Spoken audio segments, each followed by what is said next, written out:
Welcome to another episode of Ingrid's World. This episode is called The Leader in You. Are you a leader? Are you thinking about entering into a new business where your leadership will be critical? Then this show is for you. We will talk to women leading businesses from publishing to wellness. Our last guest will talk to us about emotional intelligence and how it can help us in every aspect of our lives. So stay tuned. We have an action-packed show planned for you.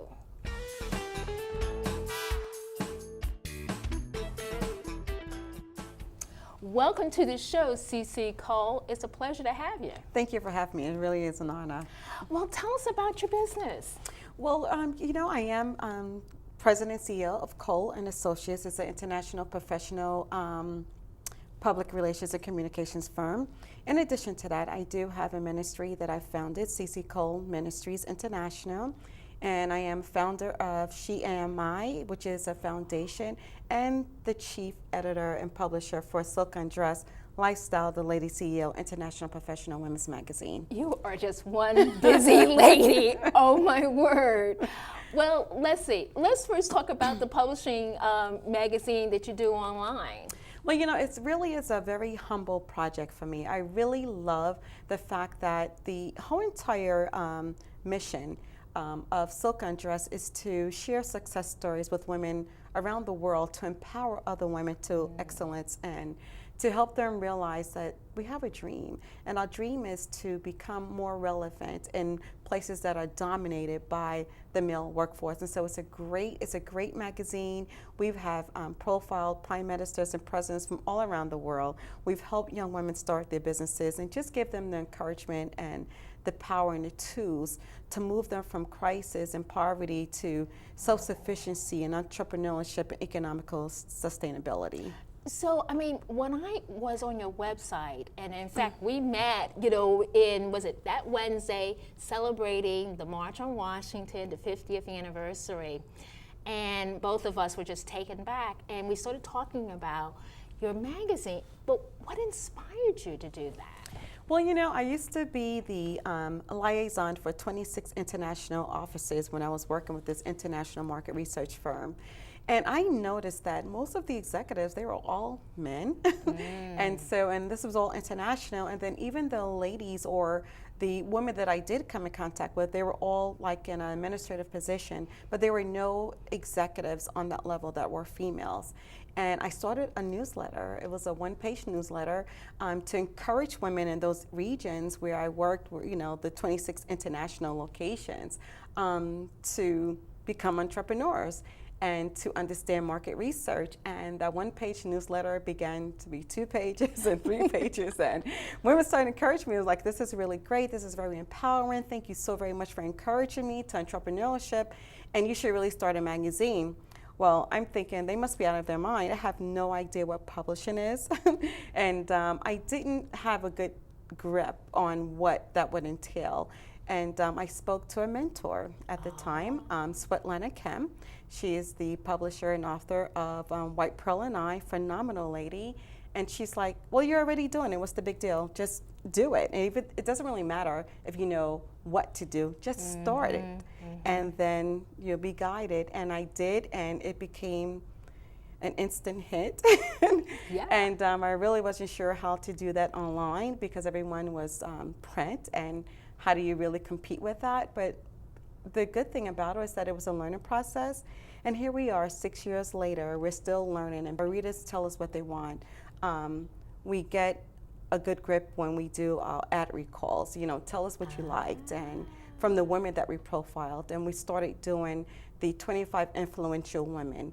And your consumers will guide you and help you understand what business you're in. Right. And it's just been a fantastic model that we have now.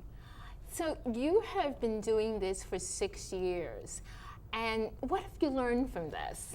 What I've learned is that women are very powerful. Women, their stories are a nucleus to effect change by listening to people and looking at other magazines as a guide. I have a friend, his name is Aziz Adetraman, and he is the publisher and owner of the Network Journal. I learned nuggets of information from him. He's really brilliant. And I remember when he started his magazine, it was a newspaper. And I was there at his launch and his startup, and I'm thinking he's a great role model for me. And so what I've learned is that content is so important. You have to really be true to who you are, what your vision and your goals are, and take it from there. It's not easy. But you learn it along the way. And one of the things I like is that we ask women all the time at the conclusion of our interviews, what are your jewels of wisdom? Those jewels of wisdom is my next task, because I use those jewels of wisdom and I apply it to my life so I can continue to grow. Oh my word. So what have you found the qualities that are necessary to be a successful CEO? I think that it takes tenacity. I think that in order to succeed in today's world, you have to have the tenacity and will to finish the job.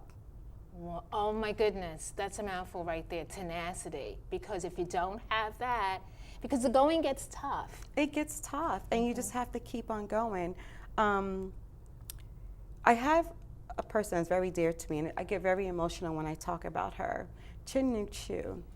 She was an international phenomenon, a wonderful speaker, a little stick of dynamite. And as I look at the flowers you have around the decor here in your studio, she always wore a rose or a daisy on a lapel.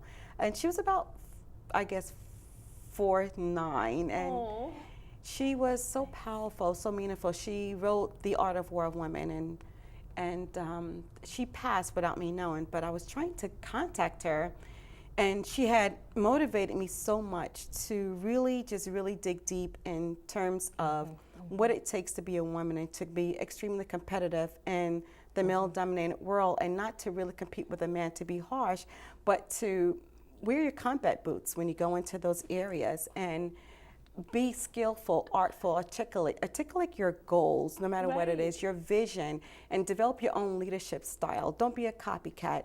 And she always said, just have the tenacity to finish the job, no matter what it is. Just go for it. Wow. So, you are exciting. I know our viewers are going to really want to get involved and, read more about you. Your website is?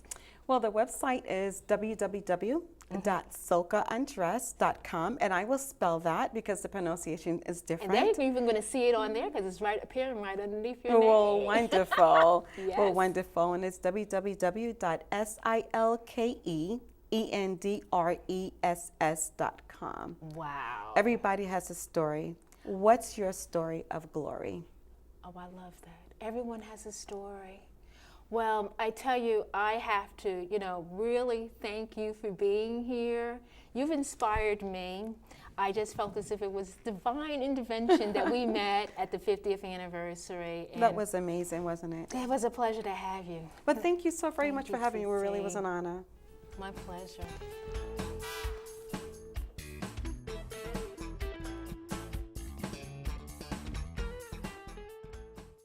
When people are depressed, where do they go? Depression is a debilitating disease. Over time, its effects can get worse and worse. In fact, untreated depression will claim the lives of thousands of adults this year. Fortunately, science and medical research have proven treatments are effective, which means there is a way out of depression.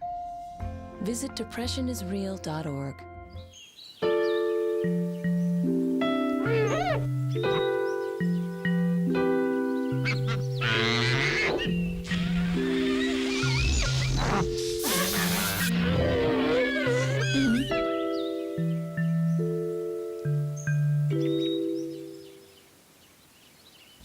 Things can get pretty ugly when you're bored.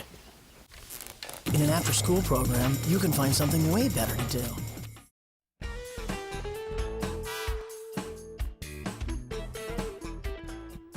Welcome to the show, Susie. Thank you. It's great to have you. Thank you so much. I'm glad to be here. Well, tell us a little bit about yourself. Well, I'm what is called a translational scholar, which is a fancy way of saying I spend about half of my time researching movement and well-being and how movement really affects our lives. And then the other half of the time, I'm the owner of a company called Centered Being, which has a studio and also virtual components that we really try to help people to have a more happy and healthy and active life. Wow. How did you decide to do this? Because that's like pretty amazing to me. Well, thank you. It's literally one thing in front of the other. It started with my home studio, just like many businesses start in garages. It was in my basement. But I started to see in my work as a yoga teacher that people were, if they were lucky enough to take a yoga or a Pilates class, that they were moving less and less in their day. And I started to watch my clients and also even my own children, frankly, and I started to be very aware of how movement is slowly disappearing with our technology that I love too, right? Yes. But we're all moving a little less every year, and I started to be nervous about that. And the more I did research, the more nervous I became, and the more passionate I became about finding ways to continue promoting exercise through mind-body work, but very specifically to researching a condition we now call sedentarism. Wow. And its health implications, and then also finding ways that are proactive solutions for people to address it. And along the way, I started to realize there is this connection between movement and happiness. And what I knew all the time in yoga, there's a lot of science now to back up. So there's now a lot of science back. I remember seeing an article in the Washington Post that you did, and what was that? Was that "Don't let your chair kill you"? Don't let your desk chair do you in is our kind Don't of let our your desk chair do you in. Yes. So where that all came about, what happened, I was honored that the Washington Post did an article on us about a year ago. And that came about because I was at a conference. I've been training teachers and personal trainers for about 10 years now. And I was at a conference telling personal trainers and fitness teachers, tell your clients, after their group class or after their personal training session, to make a point to not only do their exercise more formally, but more informally to put that movement in the day, especially if they have that desk-bound chair kind of position. Our teachers, our researchers, ironically enough, people who read research articles on sitting too much sometimes sit too much.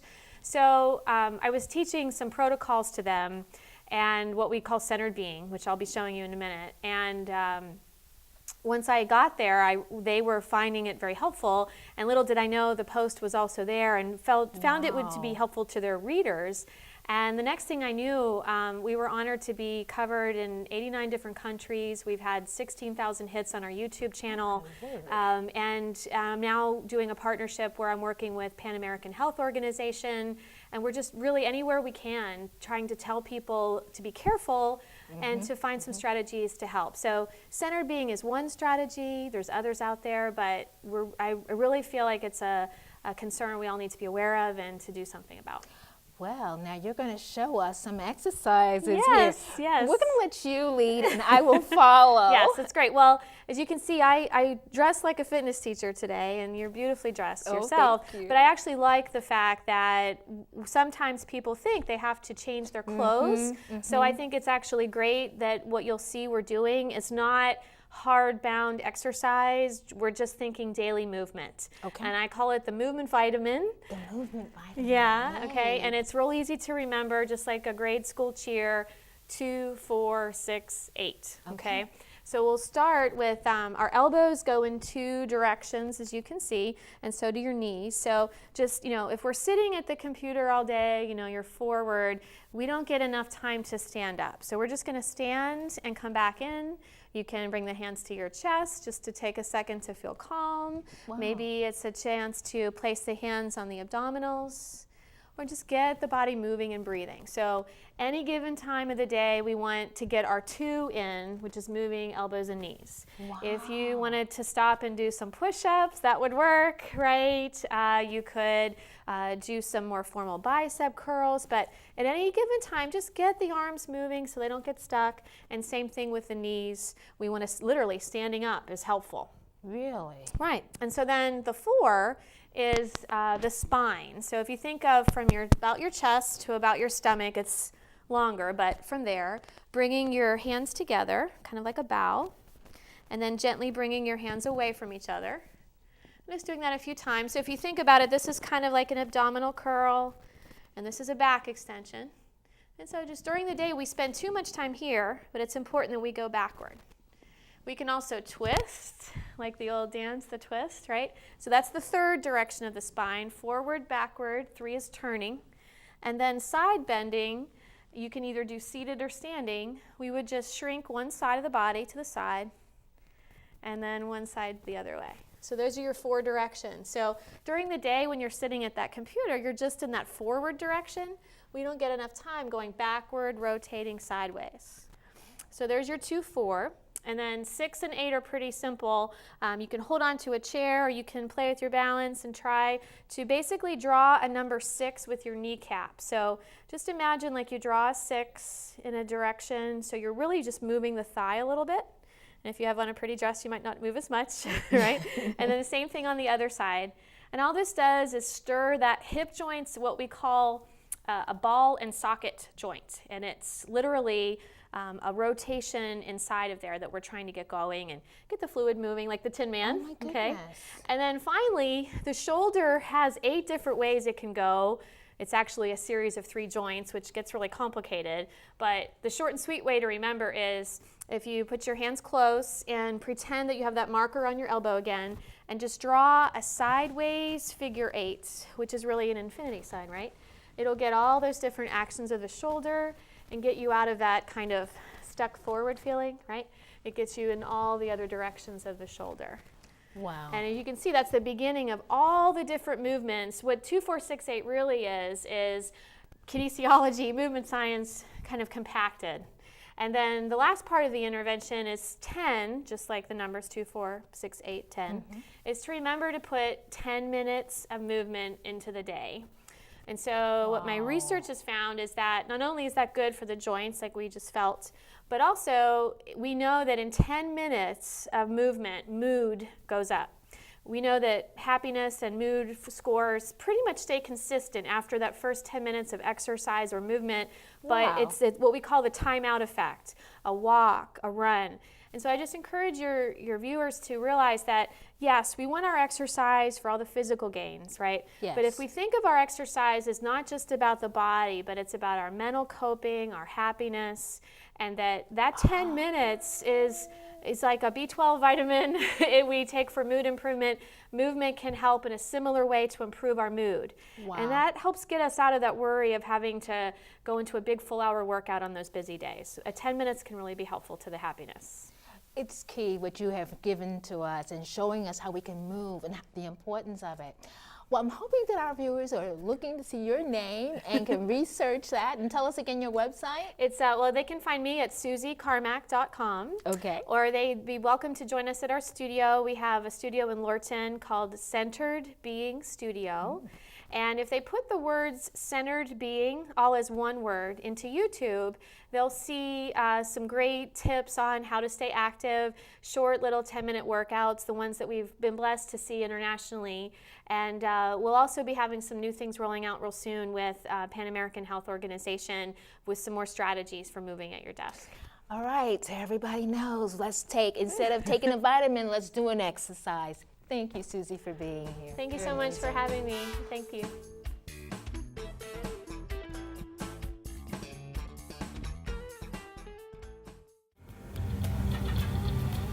Drivers face all kinds of distractions. Guys, stop playing, no? Of 127 consecutive. Before your wireless phone becomes one of them, stop.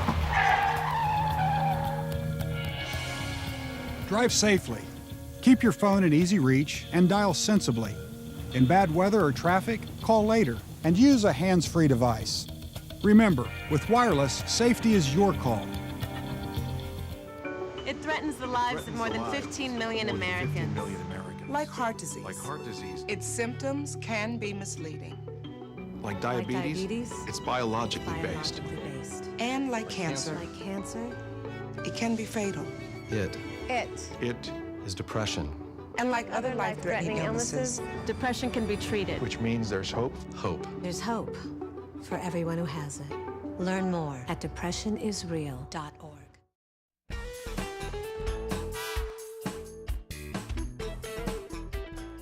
Welcome to the show, Paulette Armstrong. It's a pleasure to have you here. Emotional intelligence, what's that about? Emotional intelligence is the social mechanism for coping with life's challenges. How do you perceive yourself? How do you relate to others? And we all do that every day. So it is just a matter of, are you healthy? Are you high? Are you low? Is it in balance? Right. And I guess the first part is that I know you, and I make this assumption that everybody out there knows you, but they don't know you. Tell us about yourself. Well, I'm Paulette Armstrong, and I am the president of Armstrong Nichols Associates. We are a leadership development firm.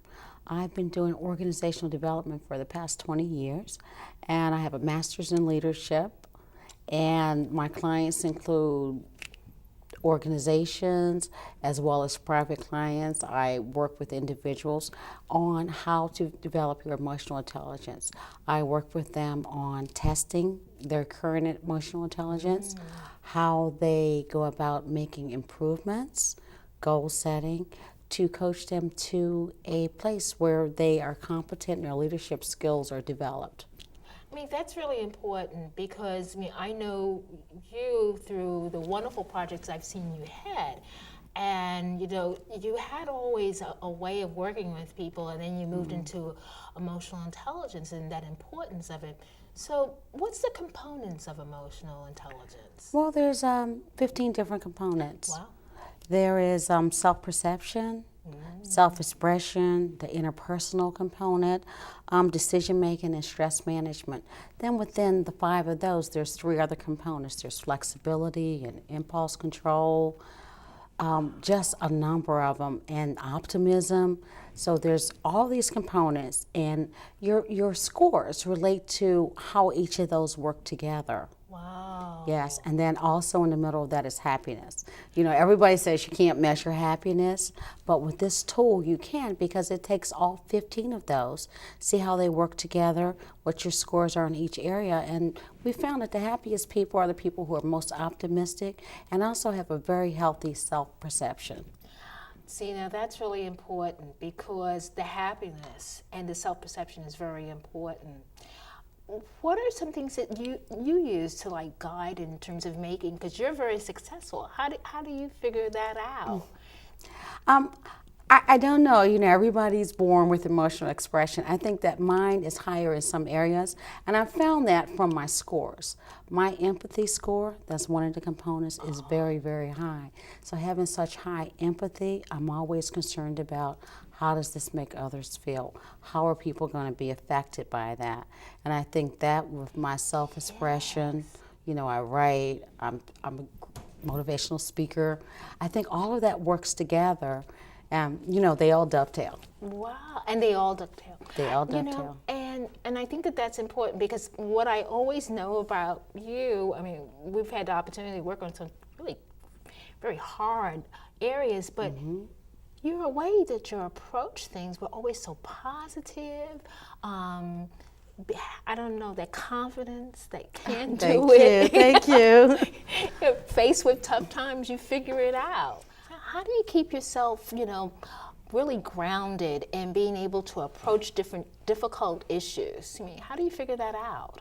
Well, it's a matter of looking at obstacles in an objective way. And as I said, I have high empathy. I have really great self-expression. And my main motivation has always been to help people develop. So when I look at an obstacle, I'm looking at the positivity in it, and in my mind it's like I've got to do it anyway. It's there, so I've got to go through it, over it, around it, whatever I've got to do to get to the next level.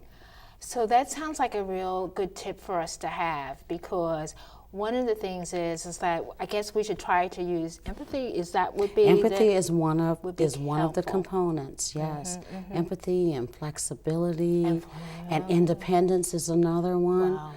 How willing are you to go against the status quo or go against the grain, or if everyone around you is saying we're going left and you're the one that sees the vision and says, no, we're going right. I think that is the right way. Wow. Yeah. And, so sometimes you have to go left when everyone's going right? Yes, Okay. sometimes. Sometimes. That's what leadership is, Leadership is going into that area where no one's gone before and blazed the trail. You know, good management is, you know, just managing the status quo.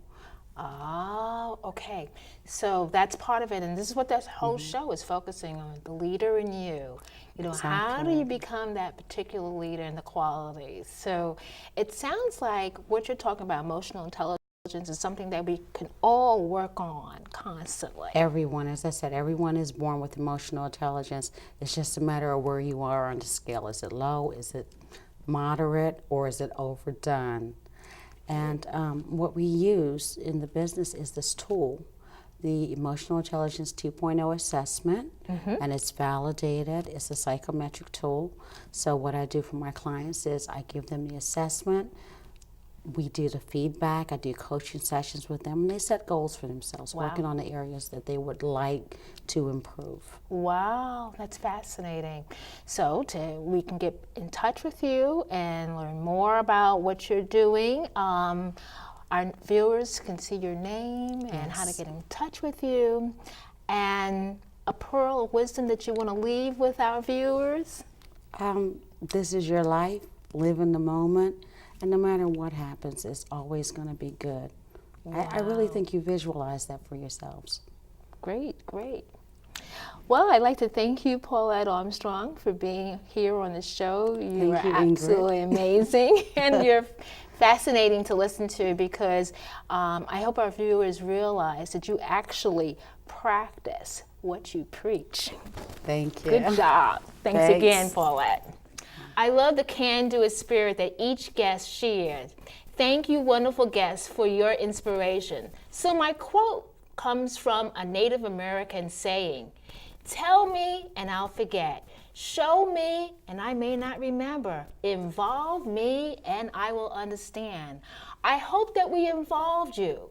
For show information, please see ingridsworld.org, and I thank you for watching.